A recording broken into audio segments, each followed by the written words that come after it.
hoje, no estudo que a gente estava fazendo à tarde. Eu ia começar de uma outra maneira aqui hoje, mas eu percebi que eu deveria começar de outro jeito em função de um trecho do livro aqui que eu li. Aí eu li o livro e comecei a ler, e eu li logo e disse assim: você vai mudar, né? Você vai começar com esse negócio aí. Justamente, eu gostaria de ler um parágrafo do livro para vocês aqui, que diz assim: damos glória a Deus quando nos tornamos como Cristo. Depois que nascemos na família de Deus, Ele nos induz à maturidade espiritual. E o que seria isso? Maturidade espiritual significa tornar-se como Jesus na forma de pensar, sentir e agir.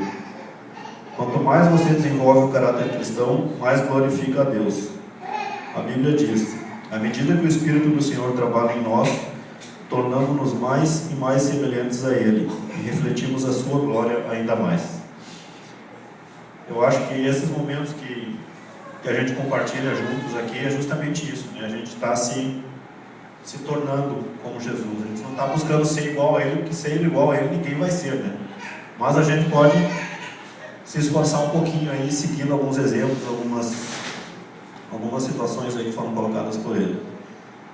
Esse material que eu estou trazendo aqui, na verdade, ele foi preparado durante a minha faculdade, lá em Uruguaiana, onde eu morava, na PUC.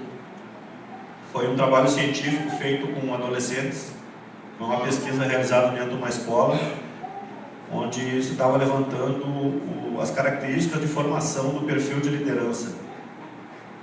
E eu fiz uma pequena adaptação, incluí algumas coisas, em função das experiências que eu tenho tido aqui, na companhia de vocês aqui dentro da igreja.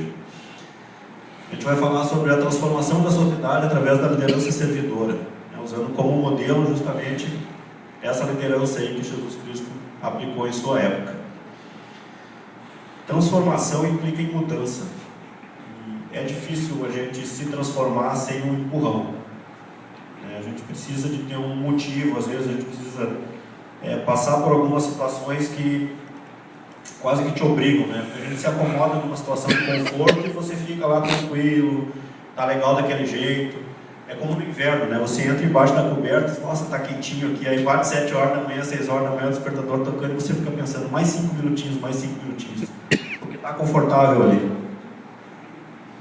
E nesse conforto que a gente se coloca às vezes também.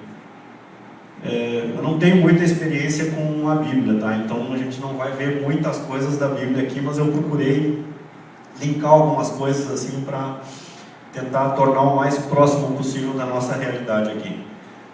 Em 2 Coríntios 5,17, eu trouxe ali que assim que, se alguém está em Cristo, nova criatura é.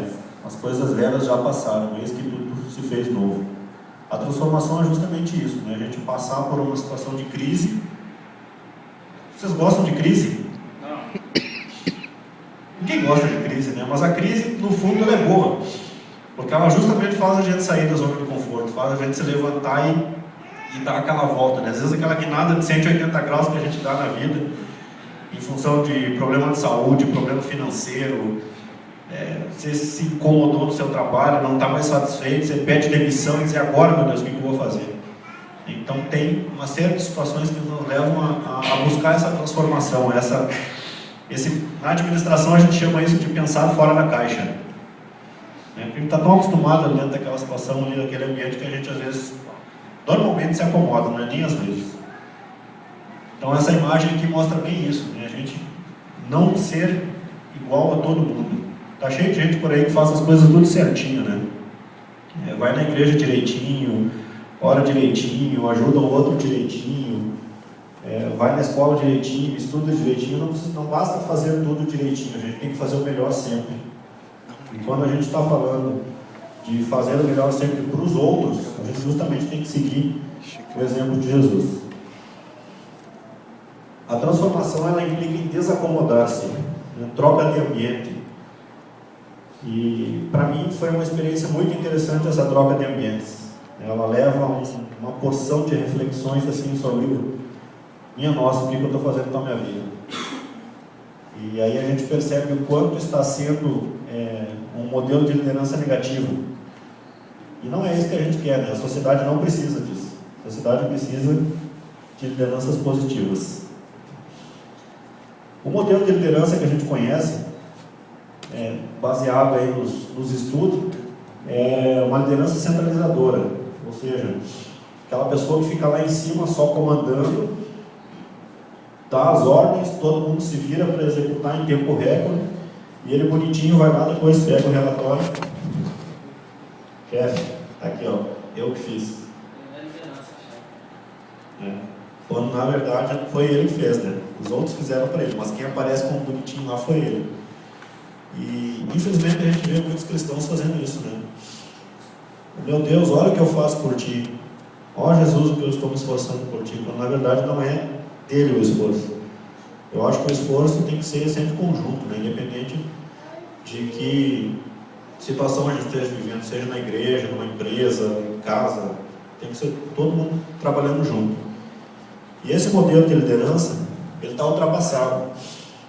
Hoje se fala muito de liderança participativa, onde não existe uma figura central.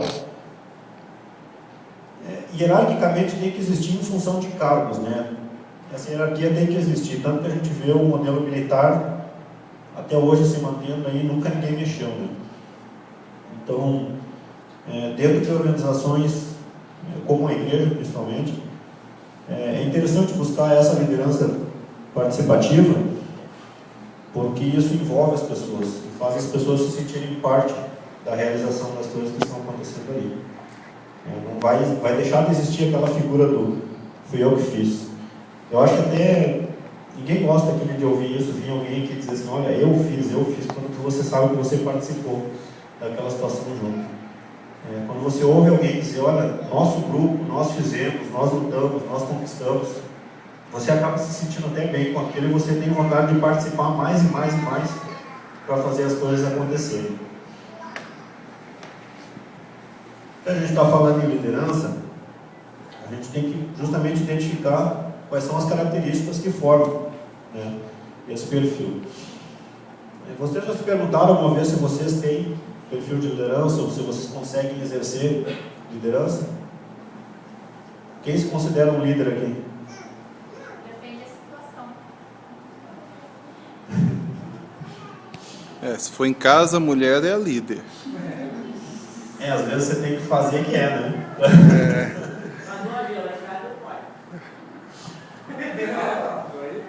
O perfil de liderança, ele tem algumas características assim, básicas, tá? É praticamente padrão assim nas pessoas isso, porque as próprias condições sociais levam a isso. E esse perfil não é... Claro, existem os líderes natos, né? Aquelas pessoas que se destacam naturalmente, mas todas elas são características que podem ser trabalhadas. E são características muito simples, assim, não é nada muito mirabolante, assim, que precisa de um milagre para acontecer. Basta você ter vontade de se esforçar um pouquinho. Inicialmente, você tem que responder 3 perguntas. Primeiro, eu tenho habilidade de influenciar pessoas, influenciar positivamente, lógico, né? Modelos negativos a gente já vê na política, não precisa mais. Segundo, meus objetivos estão identificados como sendo para o bem comum. O líder ele nunca pode pensar em reunir um grupo e realizar um trabalho pensando nele. Sempre tem que ser pensando na coletividade. E terceiro, eu entendo o tamanho da responsabilidade de assumir esse papel. Muitas pessoas assumem, às vezes, essa posição de liderança, se dizem líderes, pelo puro e simples status da situação. Vocês sabem a definição de status? Eu ouvi uma definição de status uma vez de um senhor. Ele colocou status em 2 situações. Primeiro, status é quando você pega um dinheiro que você não tem, gasta numa coisa que você não vai usar, para mostrar para pessoas que você não gosta uma coisa que você não é.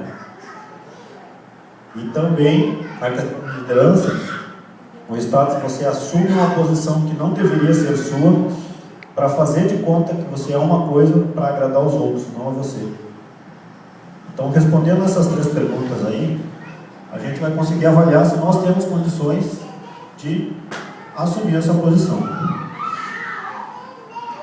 Aqui algumas figuras de pessoas que, durante a nossa história, a nossa evolução social, apareceram como líderes, né? Alguns de maneira positiva, outros de maneira negativa, mas cada um teve características bem marcantes, assim, que a gente vai ver no decorrer desse trabalho aqui. Mas, analisando essas figuras aí, acho que todos conhecem aqui essas pessoas, né? Todo mundo sabe quem é aqui: Napoleão, Maria Teresa, Lady Di, Gandhi, Hitler e Mandela. Observando essas figuras aqui, a gente vai conseguir diferenciar poder e autoridade. Eu vou voltar um pouquinho naquele slide anterior lá, nessas figuras aqui. O conceito que vocês têm de poder e de autoridade, vocês conseguem identificar aqui quem exerceu o poder e quem exerceu a autoridade? É possível, né? Porque a gente conhece essa designação de poder e autoridade em função da história, né? Mas a diferença básica entre poder e autoridade é que o poder, ele é um objeto de desejo. É quase como se você pudesse pegar ele. Você pode comprar, trocar, vender, dividir. Pode ser tomado de você. Pode ser dado de presente sem você menos esperar. Ele é uma coisa, o poder é uma coisa. E o poder, ele corrompe as pessoas. As pessoas, às vezes, elas são muito boas, muito pacíficas. Mas se você colocar o poder na mão dela, você conhece o lado negro, né, da pessoa. E a autoridade não. A autoridade, ela é conquistada. Os líderes, eles conseguem naturalmente, num processo de aproximação com as pessoas, com o grupo, eles conseguem ir cativando e minando as barreiras, aquela questão toda que normalmente as pessoas, quando alguém chega novo, é líder, as pessoas já colocam assim: não vai mandar em mim. A questão não é o mandar, a questão é o trabalhar junto, é justamente conquistar essa questão da autoridade, né, o respeito. E como um líder exerce a autoridade? Aqui vocês vão começar a identificar já as características que levam à formação desse perfil. Por isso que eu digo, não é nada muito difícil, são tudo atitudes simples, questões do nosso dia a dia que a gente pode colocar em prática muito facilmente. O líder, ele exerce a autoridade a partir do momento que ele começa a pensar no fortalecimento dos relacionamentos que ele tem. Independente do ambiente, né? Quando você está se sentindo muito acima com a questão do poder, eu sou poderoso, sou eu que mando aqui, as pessoas se afastam, né? O grande sentido da autoridade, da liderança, é justamente aproximar as pessoas, não afastar as pessoas. Então você tem que fazer o possível para que as pessoas se aproximem e fiquem próximas a você. Por isso que é preciso fortalecer relacionamentos. A primeira atitude: não criticar. É muito fácil apontar erro nos outros, né? Cobrar a responsabilidade dos outros, que na verdade a gente deveria estar assumindo. Então, o criticar aqui, se ele for para ser feito, que seja de maneira construtiva e não degenerativa. É muito fácil você colocar uma pessoa para baixo com uma simples palavra. Mas para fazer essa pessoa ficar próxima de você, você precisa muito mais do que uma simples palavra ou uma frase. Você precisa, às vezes, de semanas, de meses de trabalho junto com uma pessoa, elogiando, mostrando aonde que ela tem que chegar, como que ela tem que fazer, sem precisar depreciar as atividades que a pessoa está desenvolvendo junto. Segunda, sorriso. Coisa boa acordar de manhã do lado de uma pessoa e você olhar para a pessoa e dizer bom dia, a pessoa sorrir e te responder bom dia, né? E é terrível você acordar e dizer bom dia só se for para ti. Tem uma vez por mês que acontece isso, né? Os casados aí sabem. O sorriso, ele é uma chave mestra, né? Ele abre muitas portas. Posso dizer que eu sou meio maluco com relação a isso, mas durante uma parte da pesquisa que foi feita, eu coloquei em prática algumas dessas atividades aqui, e o sorriso foi uma delas. Na época, lá em Uruguaiana, estava em construção um shopping, mas infelizmente lá os construtores surrupiaram o dinheiro do pessoal que pagou as lojas, sumiu, a obra ficou pela metade. Então foi feito um tapume para cobrir aquela parte feia da cidade do calçadão lá, para não ficar aquele monte de entulho e mato que estava crescendo no centro da cidade lá à vista. E essa experiência do Sorria, eu costumava, sábado era um dia que eu tinha livre, eu costumava ir para o calçadão dos meus filhos. Então eu aproveitava a distração deles brincando ali para fazer a experiência com relação ao sorriso. Você sempre tem que escolher uma vítima quando você vai fazer uma experiência, né? Você tem que fazer uma amostra, né? Separar uma pessoa. E eu fazia o inverso disso aqui. Eu não sorria, eu fechava a cara, enrugava a testa, fazia a cara mais azeda que eu podia fazer e caminhava na direção de alguém que tivesse vindo no sentido contrário. Vocês não têm noção do que as pessoas fazem para fugir de uma cara feia. As pessoas se assustam realmente, não sabem qual é a tua intenção, o que você vai fazer, você vai caminhando assim, meio nervoso. Tem pessoas que paravam para olhar a vitrine e tinha tapume, não tinha nem vitrine, mas a pessoa ficava parada lá, né? Aí eu passava, aí a pessoa dava uma olhadinha de canto de olho, olhava de volta, a pessoa voltava com o tapume, né? Ficava disfarçando, olhando vitrine e não existia. Diferente de quando eu sorria para elas, eu não precisava nem falar nada, era só sorrir, a pessoa me dizia, bom dia. E às vezes a gente chega no nosso local de trabalho, chega aqui na igreja mesmo e a gente vê. A gente nunca sabe quais são os problemas pessoais que as pessoas têm. Mas se você abrir um sorriso para alguém, você vai estar quebrando já uma primeira barreira, você vai já estar permitindo que aquela pessoa tenha a disponibilidade de conversar com você. E conversando a gente vai se entendendo. Terceira situação, fazer uma apreciação honesta e sincera. Se a gente está falando em liderança, está se falando de grupo. Ninguém lidera sozinho, né? Tem que ter um grupo, tem que ter pessoas. E quando você está trabalhando num conjunto, se você não apreciar as pessoas que estão trabalhando com você, das duas uma, ou você renuncia à posição que você está ocupando de liderança, ou você troca de grupo. Porque ou está errado você, ou está errado o grupo. Normalmente está errado o líder, né? Porque se ele não conseguiu cativar o grupo e conquistar a autoridade lá dentro, porque alguma coisa errada ele está fazendo. Essa apreciação honesta e sincera que a gente tem que fazer das pessoas é sempre olhando o lado positivo de tudo, né? Às vezes as pessoas têm algumas atitudes, alguns comportamentos, e a gente, em vez de avaliar o porquê a pessoa está agindo daquele jeito, logo critica, né? Logo critica e logo acha que só a gente está certo, que os outros estão errados. Mas às vezes as pessoas têm algumas atitudes conosco porque nós permitimos que elas estejam agindo daquele jeito. Então a gente tem que repensar também o nosso comportamento para que a gente possa fazer a apreciação disso. A outra situação é interessar-se verdadeiramente pelas pessoas. Não adianta eu ter pessoas trabalhando comigo se eu não souber sequer o nome delas. Eu não conheço todo mundo aqui na igreja ainda, né? Mas eu tenho uma dificuldade muito grande com nomes. Eu decoro a fisionomia da pessoa, mas associar o nome a ela, para mim, é uma dificuldade muito grande. Se me der o número do telefone, eu decoro na hora. Mas associar o nome aos rostos, para mim, ainda é uma dificuldade. Mas eu estou aprendendo a lidar com isso, estou conseguindo amadurecer isso. E isso faz parte também desse processo. Você se interessar pelas pessoas, você tem que saber o mínimo sobre ela. E se vai trabalhar junto com elas em alguma atividade, procurar saber o máximo possível da pessoa, para que você conheça também que habilidades e que conhecimentos ela tem para que ela possa estar compartilhando com a gente dentro do grupo. Outra situação que é bem complicada de desenvolver é ser um bom ouvinte. Isso faz parte da nossa fisiologia, inclusive, né? Da nossa composição aqui, do nosso corpo. Quantas bocas a gente tem? Uma, né? Quantos ouvidos a gente tem? Usamos nessa mesma proporção? Raramente, né? A gente tem que aprender a ser um bom ouvinte. Eu conheço pessoas que dizem assim, tem duas formas de fazer as coisas, a errada e a minha.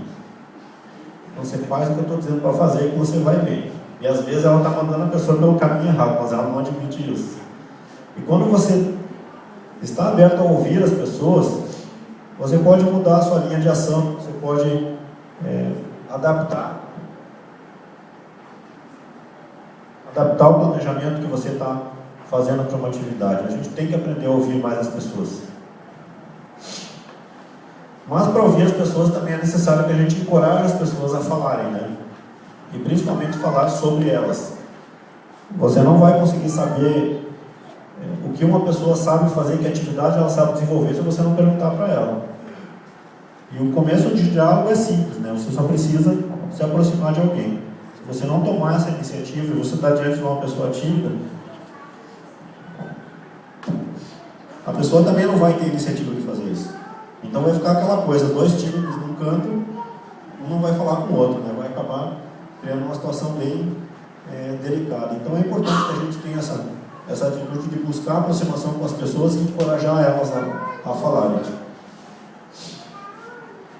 E principalmente fazer com que as pessoas entendam que a gente considera elas importantes. Nós não podemos nos aproximar das pessoas por puro e simples interesse.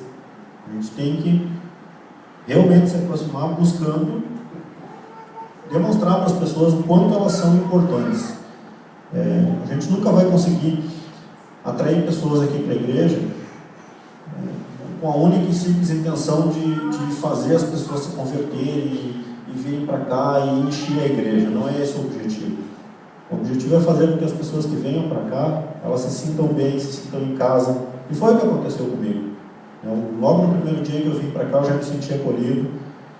E essa é um comportamento que tem que ser mantido sempre aqui dentro. Não só aqui, né, mas em todos os lugares que a gente trabalha junto. Valorizar as pessoas e as opiniões. Volta na situação lá do cara que disse, né, que só tem duas maneiras de fazer as coisas, o jeito errado e o meu. Se você não valorizar as opiniões e principalmente não ouvir a opinião das outras pessoas, você não vai conseguir conquistar o seu direito de exercer autoridade dentro de um grupo. O trabalho de exercer autoridade, ele é praticamente um namoro, não uma conquista, uma paquera. Você tem que ir conversando, se aproximando, ouvindo, trocando ideia, trocando experiência, para que você possa se inserir realmente no grupo. Você nunca vai conseguir estar no grupo se você também não se sentir parte do grupo. Seguindo todos esses princípios aí, como eu posso então me tornar um líder? As pessoas normalmente pensam que simplesmente assumindo uma posição que a partir de hoje você vai trabalhar, que você vai coordenar um grupo. Isso não quer dizer que você vai se tornar um líder. É você simplesmente coordenar um grupo. Mas você vai ter que fazer algumas coisas, rever algumas situações suas, buscar se conhecer também. Que não basta simplesmente eu conhecer as pessoas, conhecer o grupo, se eu não sei como eu sou e como eu posso somar dentro daquele grupo. A primeira coisa que a gente tem que fazer para se tornar um líder é buscar motivação. E motivação é uma coisa que a gente só vai encontrar dentro da gente mesmo. As pessoas falam, né? Principalmente na administração a gente vê muitos autores falarem sobre a questão de os líderes motivarem os grupos. Isso está completamente errado, porque a motivação ela é tua. Tanto que a palavra motivação mesmo ela é formada de duas palavras. Se a gente for analisar aqui a formação dela, a gente precisa de um motivo para praticar uma ação. Então esse motivo sou eu que tenho que encontrar, ninguém vai me dar ele. Eu tenho que ir atrás disso, eu tenho que buscar, eu tenho que descobrir o que me faz acordar todo dia, calçar meus sapatos e ir trabalhar. Por que eu acordo todo dia? Por que eu vou ver as pessoas que eu vejo? Por que eu frequento os grupos que eu frequento? Alguma coisa tem lá que você se sente à vontade lá dentro. Então usa isso para se motivar. Procura descobrir o que você pode estar fazendo por aquelas pessoas também, não só estar buscando. A comunicação é um fator muito importante para isso. Tanto na questão de diálogo quanto na questão de informação. E é importante que as pessoas que estão buscando ou que já estão em uma situação de liderança, que elas transformem a comunicação em prioridade, mas não comunicação só fazendo as pessoas ouvirem. Tem que ser uma rodovia de dois lados, né? Tem que ser vai e vem. As pessoas não podem simplesmente pegar o microfone e é eu. Na verdade, você tem que estar buscando, você tem que estar perguntando, dialogando, forçando esse diálogo. Porque só assim você vai conseguir obter informações das pessoas. Uma outra situação importante é que, independente de onde você esteja trabalhando, que tipo de grupo você está trabalhando, é que você permita que essa comunicação ela seja feita também de maneira informal. Que normalmente é onde a gente tem mais sucesso na obtenção das informações que a gente precisa. Até pela questão da timidez, às vezes da vergonha da pessoa de participar de um grupo muito grande. Você chega num canto depois com ela separadinha e diz, olha, aquela situação que aconteceu lá, o que você acha que a gente pode fazer para melhorar? Às vezes ali, fora do grande grupo, fora do ambiente onde estava, uma pessoa vai se tornar participativa. E principalmente criar um ambiente favorável para isso, né? Não basta simplesmente ficar perguntando e querer que as pessoas se manifestem se você não permite que elas se manifestem. É importante que a pessoa que está buscando uma posição de liderança, ela se organize, né? Seja uma pessoa organizada. E a organização pessoal aqui é quase que montar uma agenda da sua vida, né? Você tem que ter espaço e tempo para tudo e para todos. Você tem que ter espaço para trabalho, para lazer, para família, para responsabilidades, para o passeio com o cachorro. Eu tenho cachorro, eu tenho que fazer isso todos os dias. Então a gente tem que aprender a se dividir em várias situações aí, de maneira organizada. E se você não consegue organizar a sua vida particular, em nenhum outro grupo você vai conseguir fazer isso. Primeira situação é organizar a sua vida particular. Eu sou bagunçado em casa. A Rosiane conhece a minha casa, ela sabe tanto quanto a minha casa é bagunçada. Eu não consigo trabalhar com a minha mesa de maneira organizada. É papel para todo lado, é uma bagunça. Mas se desarrumar aquela bagunça ali, aí eu fico desorganizado. Que foi o jeito que eu aprendi a trabalhar. Mas eu estou me esforçando para mudar isso. Eu sei que isso influencia diretamente no relacionamento com outras situações também, não só do meu trabalho. É importante desenvolver a autoconfiança. Eu acho que o Watson falou isso na reunião de oração da semana passada, sobre a questão da autoconfiança, né? Mas aqui a autoconfiança ela não vai no sentido de fazer você se sentir um super-herói, né? De você achar que você pode fazer tudo sozinho e tomar conta de tudo. A autoconfiança aqui é no sentido de você confiar nas suas habilidades e nas suas capacidades para que você possa somar no grupo. Eu acredito que nenhum de vocês gosta de sentar do lado de uma pessoa que fica se lamentando o tempo todo, se fazendo de vítima do sistema, né? Ah, não me permitem fazer isso, nunca posso fazer isso, eu não consigo, ele tem que ser enterrado. Tem que fazer um velório que eu não consigo. E as pessoas que não confiam nas suas capacidades, normalmente elas fazem isso, né? Ah, eu não consigo fazer tal coisa, eu preciso, mas eu não sei como. Então, você tem que confiar, você tem que se conhecer, identificar as suas habilidades, quais são os seus talentos e colocar isso para fora. E, principalmente, ser um servidor, né? O líder ele não pode ser uma pessoa que comanda. Na verdade, para você ocupar a posição de liderança, você tem que ser uma pessoa que serve. E para ser um servidor, você precisa se dedicar realmente às pessoas. Em Mateus 10, 24, diz: não é o discípulo mais do que o mestre, nem o servo mais do que o seu senhor. Quando a gente se dispõe a assumir um papel de liderança, a primeira coisa que a gente tem que levar em consideração é que nós temos que estar muito mais disponíveis para o grupo do que o grupo para mim. Então, se a gente vai assumir essa posição de liderança, a gente tem que se preocupar de servir e fornecer recursos para as pessoas que vão estar trabalhando junto com a gente em alguma atividade, para que elas se sintam à vontade de estar ali, e não obrigadas.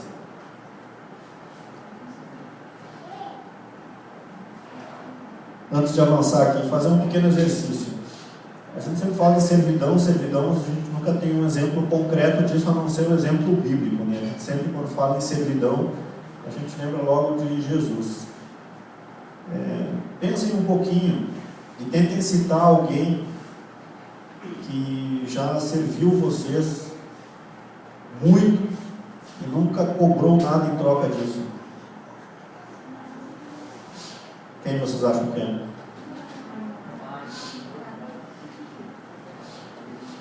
Tá aí, né?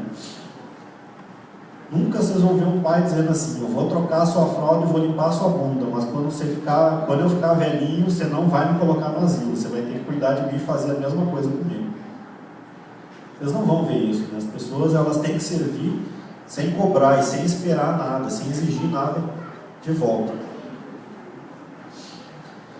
E um fator assim, extremamente importante para o líder é que ele tem que aprender a lidar com as situações que acontecem na vida dele e desenvolver uma coisa que se chama felicidade.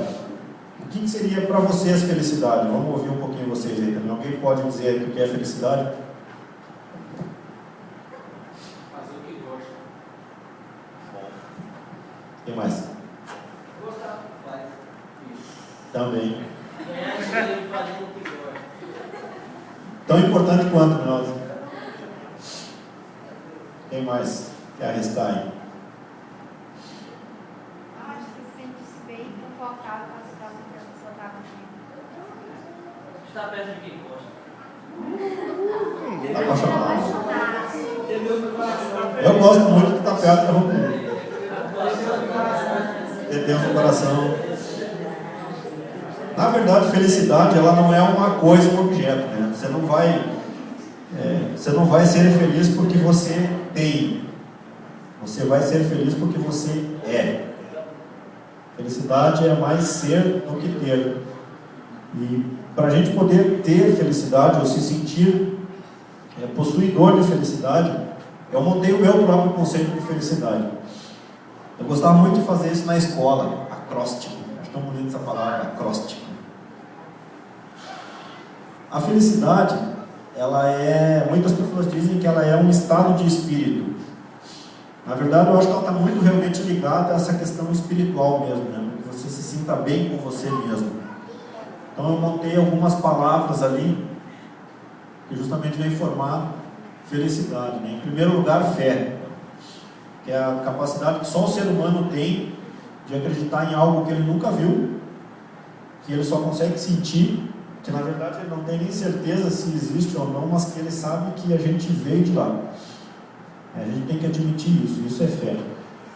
Experiência, tem que ter experiência, mas não experiência de saber fazer as coisas, mas experiência de vida mesmo, né? De ter conhecimento que você convive com pessoas, que você sabe o que é certo, o que é errado, o que soma, o que diminui. As pessoas têm muito medo de compartilhar conhecimento. As pessoas acabam vendo outras pessoas como concorrentes. Na verdade, o conhecimento é a única coisa que quando você divide ele, você está multiplicando e não perdendo. Porque você está passando aquilo que você sabe adiante. E a experiência é baseada nisso, na troca justamente que você faz com as pessoas. Você tem que ter liberdade, mas uma liberdade, vamos dizer assim, limitada. A liberdade, na verdade, ela é uma utopia, ela não existe. Mas você tem que ter liberdade de se aproximar das pessoas, de trocar experiência com as pessoas, de conversar com as pessoas e de mostrar quem você é realmente. Você tem que ser íntegro, acima de tudo. Integridade é fundamental. Você tem que ter conhecimento para que você possa fazer essa troca com as pessoas. Você tem que ter inteligência. Mas a inteligência, as pessoas ligam muito a questão muito exclusivamente do conhecimento, né? Mas a inteligência é uma coisa muito ampla, tanto que existem 10 níveis, né? Tem lá a inteligência lógico-matemática, a inteligência espacial, do movimento, eu não me lembro de todas aqui. Mas a gente tem que ter um pouquinho de cada uma delas para que a gente possa interagir com as pessoas. Tem que ter dedicação, muita dedicação, porque se a gente não se dedica, não se joga de cabeça naquilo que a gente faz, a gente não vai conseguir convencer as pessoas a trabalharem junto com a gente. A gente tem que gostar da gente mesmo, né? Autoestima, a gente tem que se amar, e a gente tem que reconhecer que nós não estamos aqui por acaso. Doação, a gente tem que se doar para as pessoas. Se você quer realmente ser um líder, você vai ter que servir, e a doação faz parte disso. E você tem que desenvolver uma habilidade que se chama empatia. Não tem nada a ver com ser simpático ou antipático. A empatia é você se colocar no lugar das pessoas e avaliar o seu comportamento em relação a elas. Muitas vezes a gente acusa as pessoas de se afastarem da gente, quando na verdade é a gente mesmo que está afastando as pessoas, né? Um líder ele não pode fazer isso. Se a gente vai fazer um trabalho de desenvolvimento de lideranças aqui dentro, a gente tem que procurar identificar esses fatores das pessoas para que a gente possa aproximar essas pessoas e cada vez trazer mais pessoas para cá. E se sentir satisfeito com tudo isso. Porque não basta você ter tudo aquilo ali e dizer, não, mas eu quero mais, eu quero mais. A gente tem que ir se satisfazendo. A gente tem que aprender que ter tudo não é ser tudo. A gente tem que se conformar com aquilo que a gente recebe. Tudo vem no tempo certo. Às vezes a gente vê lá, né? Faz 50 anos que eu jogo na loteria, há 30 anos que eu estou economizando, não consigo comprar minha casa, não consigo comprar meu carro, não consigo isso, não consigo aquilo. As pessoas normalmente ligam satisfação com o material, né? Com ganhar as coisas, com possuir as coisas. E a satisfação, ela está intrínseca na gente. A gente tem que encontrar ela e colocar ela para fora. Jim Rohn é um escritor, é um autor, na verdade, da administração, e eu vim descobrir agora, há pouco tempo atrás, que ele é batista. Ele é americano e ele frequenta a igreja batista. E uma frase célebre dele de um dos livros é que para cada esforço disciplinado há uma retribuição múltipla. E a gente não precisa esperar essa retribuição das pessoas. A gente tem que esperar essa retribuição de cima, né, do Senhor, que vem de Deus. Então, aí está dentro do que a gente estava falando agora aqui, que vocês falaram, né, que fazer o que gosta, trabalhar no que dá prazer e se sentir satisfeito com as tarefas do dia a dia, seja aonde for isso. E tem que estar inspirado. Eu me lembro que o primeiro culto que eu vim aqui com a Rubilene, acho que, quem era o pastor que estava aquele dia? O pastor Marcos. E eu consegui notar naquele dia que o pastor Marcos estava especialmente inspirado naquele dia. Tanto que eu disse para a Rubilene quando a gente saiu daqui, né? Puxa vida, a primeira vez que eu vou num culto evangélico e vejo uma pessoa fazer uma abordagem não religiosa, mas uma abordagem filosófica das questões da Bíblia. Então aquilo me chamou muita atenção, né? A pessoa tem que estar muito inspirada realmente para fazer isso. E isso foi um dos fatores que me fez permanecer aqui, eu acho. Eu queria mostrar para vocês agora um vídeo. Tá ligado?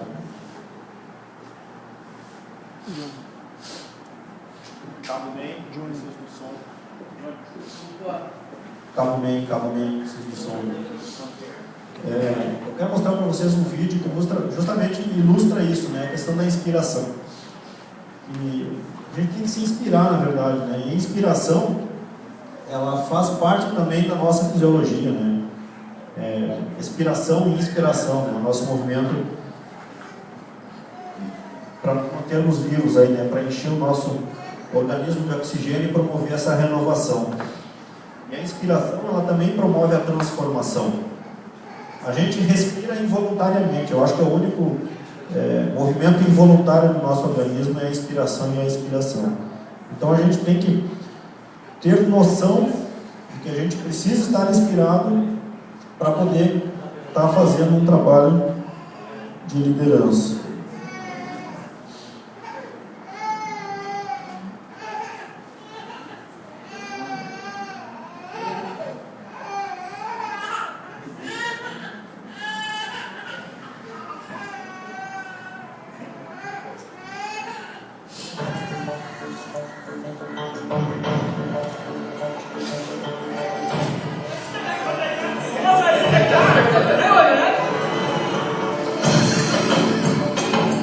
Sarà che devo spaccare anche da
Esse vídeo é na Índia, né? Deu para perceber claramente isso ali. Que é uma cultura totalmente diferente da nossa, né? E assistindo o vídeo, assim, que vocês puderam perceber ali, vocês conseguiram identificar alguém inspirado ali? Menininha, né? Tava pessoas preocupadas que tinha um galho, uma árvore caída ali que estava interditando a rua e discutindo ali para achar uma solução. Aí surgiu um imprevisto, choveu. Nem era um imprevisto assim tão difícil de lidar com ele, né? Mas todo mundo fugiu. O menininho se inspirou ali e pensou: não, mas eu quero ir para casa hoje ainda. A gente não sabe o que ele queria fazer em casa. Ele, de repente, queria ver os pais. A gente sabe que na Índia as crianças trabalham desde pequeno também. Então, de repente, ele tinha que voltar para largar as coisas dele e já ir trabalhar, mas ele estava inspirado. Aí ele conseguiu juntar aquela multidão de pessoas que estavam ali simplesmente esperando uma atitude, cobrando a atitude de alguém, mas ninguém fazia nada. Bastou o exemplo do menino lá, com toda a fraqueza dele, com toda a inocência, empurrar a árvore lá, e as pessoas se motivaram a ajudá-lo, né? Inspiração é isso. Eu acho que inspiração, você tem que acreditar no seu potencial, acreditar na força que você tem, independente do seu tamanho, para que as pessoas vejam isso e as pessoas também tenham vontade de se inspirarem junto com você. Mas a gente não pode terminar isso aqui sem falar dessa figura ilustre e importante na vida da gente, né? A gente falou até agora aí de características, de perfil de liderança, muito voltado à questão da administração, que é a minha área de formação. E até ali foi o meu trabalho, a minha pesquisa científica foi até ali. Aqui é um toque pessoal meu, em função do que eu tenho aprendido nesses 2 anos frequentando a igreja aqui. E eu consegui associar justamente aquelas características e aquelas situações dos perfis de liderança ao exemplo de Jesus. Eu acho que o melhor exemplo de liderança, inclusive, não existe, né? Foi e continua sendo o maior líder de todos os tempos, né? Mesmo não estando fisicamente aqui, ele ainda consegue mobilizar multidões, né? Então vamos conhecer as habilidades que Cristo tinha e que servem de exemplo para a gente aí ainda hoje. Primeira coisa, paciência. Quantos anos Jesus esperou para poder exercer a posição de liderança dele? Ele não começou logo que nasceu, né? Ele teve que passar por um processo de conhecimento, de desenvolvimento dele mesmo, para que ele pudesse estar assumindo essa posição. E ele teve que ter muita paciência para isso. E a gente, normalmente, nós, seres humanos normais, vamos dizer assim, a gente quer as coisas para ontem, somos muito imediatistas, né? A gente quer que as coisas aconteçam imediatamente, a gente quer... Eu sou uma pessoa que eu não tenho musicalidade nenhuma, mas eu gostaria muito de aprender violão, mas eu sei que eu não tenho habilidade para isso. Mas se eu quisesse aprender, eu queria aprender hoje, agora. Eu sei que eu não vou conseguir aprender assim em curto espaço de tempo, então eu nem me meto. Depois do culto a gente começa. Aí já ouviu o professor. Então a gente tem que ter paciência para as coisas não acontecem no nosso tempo, senão que no tempo do Senhor. A gente tem que ser proativo, a gente tem que, independente das nossas limitações, a gente tem que ter atitude, a gente sempre tem que dar o primeiro passo. E normalmente, quando existe um grupo trabalhando, todo mundo fica sempre esperando que alguém dê o primeiro passo. Inclusive, quem quer dar o primeiro passo fica esperando que outra pessoa dê o primeiro passo. E a gente tem que tomar a frente disso, tem que perder a vergonha, perder a timidez e meter a bola para frente. Tem que ter confiança Jesus ele acreditava muito no Pai e muito também na capacidade que ele tinha de pregar, mesmo sem não sei se existia na época curso de formação, mas era intrínseco dele isso, e ele confiava nesse potencial que ele tinha, porque eu tenho certeza que se ele não confiasse na capacidade que ele tinha de agrupar pessoas e de falar para multidões, ele não teria conseguido. Ele só conseguiu porque ele confiava muito nisso e confiava também no poder que vinha de Deus para ele. Outra característica importante é que Jesus ele sempre tinha expectativas positivas sobre as pessoas. A gente vê várias passagens na Bíblia de Deus curando leprosos, fazendo cegos voltarem a ver, curando endemoniados, várias situações. E ele nunca, por causa dessas limitações que as pessoas tinham, ele via elas como pessoas que não teriam utilidade para ele. Todas essas pessoas ele agiu com elas para que justamente ele pudesse ter elas próximas a ele. Então a gente sempre tem que olhar para as pessoas e pensar sempre no lado positivo. E às vezes a gente nem conhece a pessoa e está julgando ela. E a gente não tem capacidade para isso. A gente não tem poder para julgar ninguém aqui na Terra. Aqui na Terra só quem pode julgar, na verdade, é a justiça, né? E depois que a gente partir daqui para o outro lado, só Deus. Então a gente sempre tem que ter expectativas positivas sobre as pessoas. Ter fé, de novo, a fé é um fator muito importante, é um fator crítico, inclusive eu diria, de sucesso na figura de um líder. Se o líder ele não tiver fé, ele não vai conseguir chegar a lugar nenhum. Tem que ter humildade, tem que saber que a gente é pequeno, que nós somos microscópicos nesse universo gigante que existe aí. Tem um livro que eu comprei no shopping agora esses dias. Eu já tinha lido ele, mas que era um livro que eu estava procurando e dei sorte de achar ele no shopping barato, porque para trazer ele da Saraiva ou de outro local aí, o frete era mais caro que o valor do livro. Eu acho um absurdo isso, mas tudo bem. Acabei conseguindo encontrar esse livro lá na livraria do shopping. E tem um capítulo que fala, que diz assim: Física quântica para casos de falta de humildade. Aí ele conta um relato todo lá no livro e ele menciona que as pessoas às vezes, por ocupar uma certa posição, elas ou não o dito carteiraço, né? Ou elas dizem: você sabe com quem que você está falando? Aí ele diz que toda vez que surge essa situação para ele pergunta para a pessoa: você tem tempo de me ouvir? Se você tiver, eu vou te explicar quem é você. Aí ele diz: você é uma pessoa entre não sei quantos bilhões de pessoas no mundo, num planetinha que gira num sistema solar, que tem uma estrela que é o Sol, mas que é uma estrela anã, que está dentro da galáxia, e ele vai citando os números, para que a pessoa veja a insignificância do tamanho dela.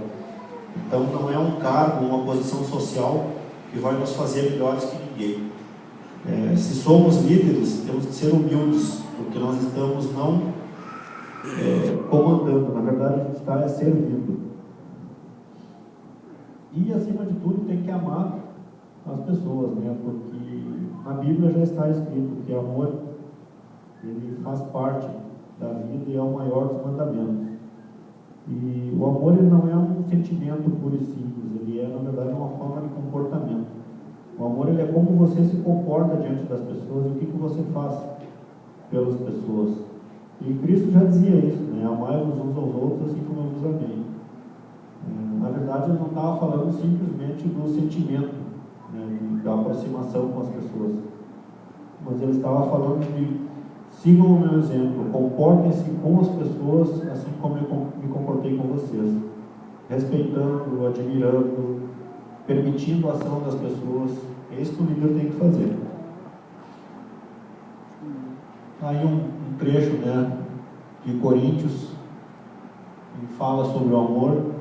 O amor é benigno, paciente, não se gaba, não é arrogante, né? Está totalmente relacionado com o que a gente está falando até agora aqui, de humildade, de servidão. Está falando ali? Baixinho, pode deixar baixinho, não precisa ser muito. Pronto.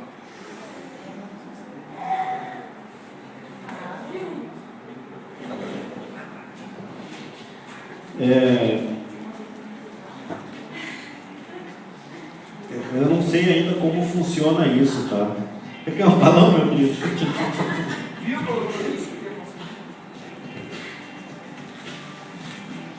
Leva lá que eu tiro isso pra ti.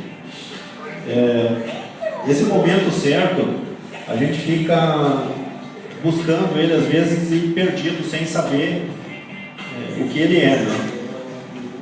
Eu acho que esse momento a gente só consegue perceber ele com o coração. E o coração tem que estar preparado para isso. A gente tem que fazer com que o nosso coração esteja forte, né? Aí vamos fazer de conta então que o balão é o coração. Podem encher o balão, hein? Quem pegar pode ir enchendo o balão. Pode encher, amarrar ele, tá?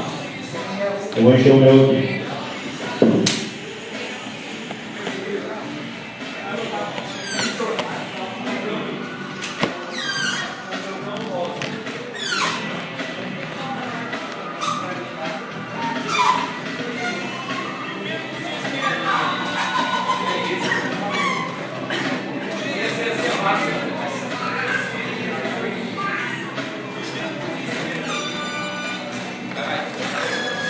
Todo mundo enchendo o balão. Ei. Balões de lado amarrados. Ainda não. Amarra o meu aqui. Ó, eu esqueci de comprar o alfinete e eu consegui alguns aqui na igreja. Então eu vou fazer o seguinte.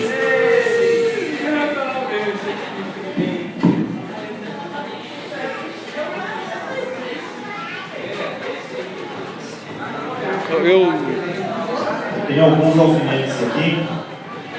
Então vocês vão ter que compartilhar os alfinetes aí, tá? Para cada dois pega um alfinete.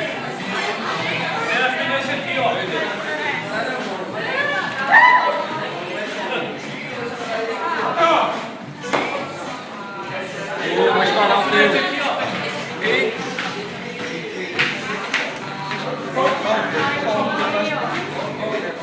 Meu, de balão aí, meu. Vai,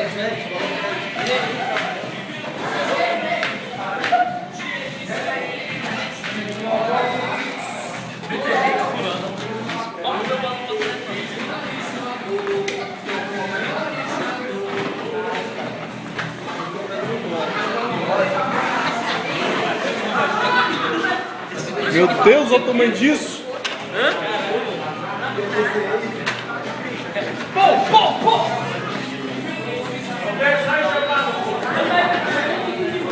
Amarra o meu aqui, bicho? Ah, deixa pra lá.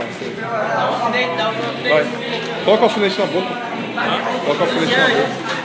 Dá um alfinete pra ele.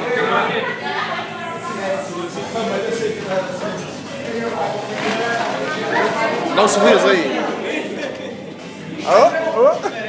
Já tenho dois alfinetes aqui. Eu, me dá um, me dá um.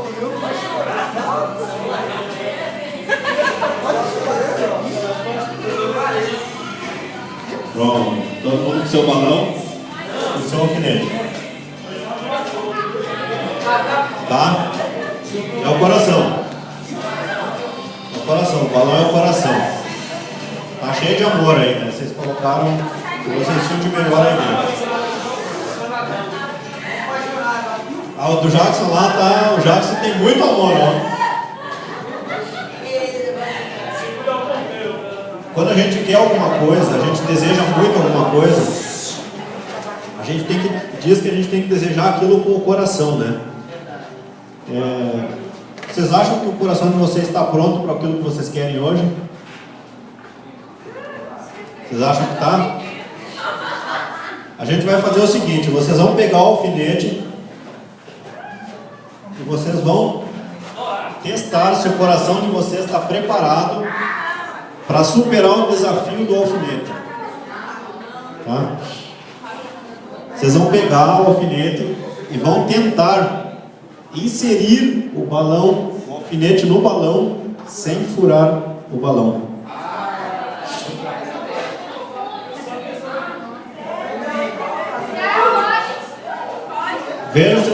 conseguem, vai lá.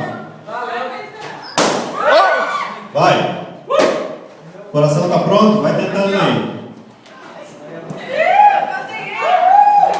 Uhul, eu consegui. Aqui, ó.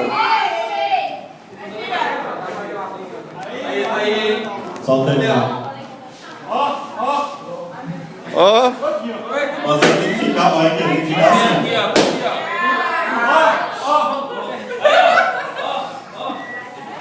Aí, pronto.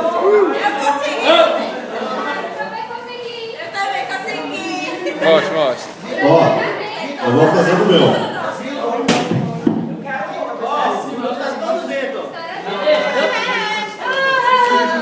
Aqui, ó.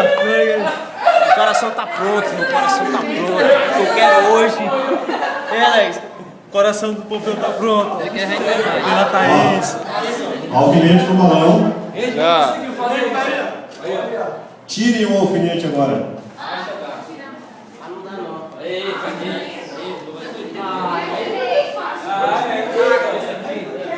Balão tá puxando?